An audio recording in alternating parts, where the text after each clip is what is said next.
প্রতিটি পাতার ফাঁকে ফাঁকে এখন থোকায় থোকায় ঝুলছে রং বেরঙের মিষ্টি আঙ্গুর। ইউটিউব আর ফেসবুক দেখে অনুপ্রাণিত হয়ে দেশের মাটিতেই বিদেশি আঙ্গুর চাষের এক অভাবনীয় চমক দেখিয়েছেন প্রবাস ফেরত এক কৃষক। মরুর দেশের এই ফলের এমন বাম্পার ফলন দেখতে প্রতিদিন দূর দূরান্ত থেকে ভিড় করছেন হাজারো দর্শনার্থী, কিনছেন চারাও।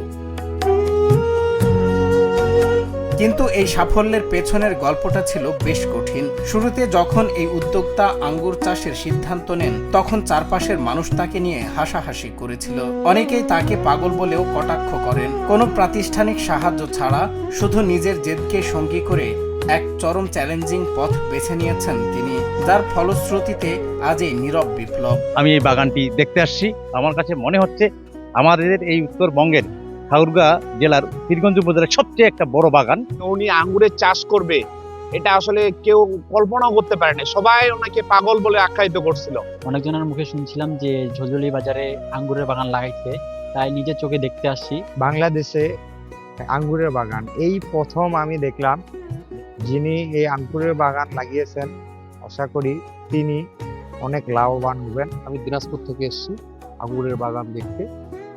এত বড় বড় আঙ্গুরের বাগান, এত থোকা থোকা আঙ্গুর আমি আগে কখনো বাংলাদেশে দেখিনি। এই বাগান দেখে আমারও ইচ্ছে হয় সামনেবারে আমি এরকম একটা বাগান লাগাবো। এই আঙ্গুর বাগানে কাজ করি, এই আঙ্গুর বাগানে মনে করেন কাজ করে আমার সংসার ভালো চলে। ঠাকুরগাঁওয়ের পীরগঞ্জ উপজেলার বসন্তপুর ঝলঝলি গ্রামে এই অসম্ভবকে সম্ভব করেছেন আব্দুল কালাম আজাদ। 2024 সালে তিনি 4 বিঘা পরিত্যক্ত পুকুর পাড়ে বাইকুনো ব্ল্যাক ম্যাজিক সহ 22টি বিদেশি জাতের 1200 আঙ্গুর গাছ লাগান। 2025 সালে পুরো বাগান জুড়ে ফল আসায় দৃশ্যপট বদলে যায়। 9 লাখ টাকা খরচের বিপরীতে এবার তিনি প্রায় 20 লাখ টাকার আঙ্গুর বিক্রির আশা করছেন। প্রবাস থেকে আসার পরে আঙ্গুরের জন্য আমার বড় শখ ছিল আঙ্গুর লাগাবার জন্য, আঙ্গুর বাগান করার জন্য। 4 বিঘার উপরে আমার বাগান, প্রায় 1200-র মতন গাছ আমার। জাত আমার মনে করেন বাইকুনু, অ্যাপোলো, সিলভা, ব্ল্যাক ম্যাজিক, ব্ল্যাক জাম্বু, অনুষ্কা, মানে এই ধরনের 22-23টা জাত আছে।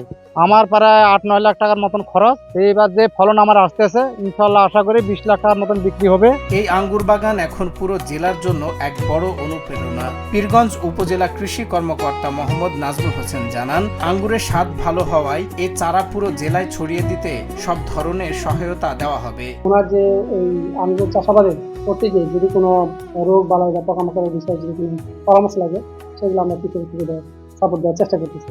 এবং এই আবুল কালাম আজাদ কিন্তু চাষাবাদের পাশাপাশি আঙ্গুরের চারা বিক্রি করতেছেন।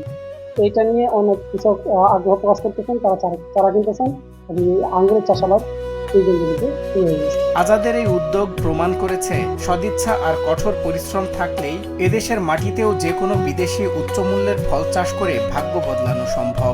আবহাওয়া অনুকূলে থাকলে এই আঙ্গুর চাষ আগামীতে দেশের অর্থনীতিতে এক নতুন দিগন্ত উন্মোচন করতে পারে। সজল বিশ্বাস, নিউজ ডেস্ক, বাংলা টিভি।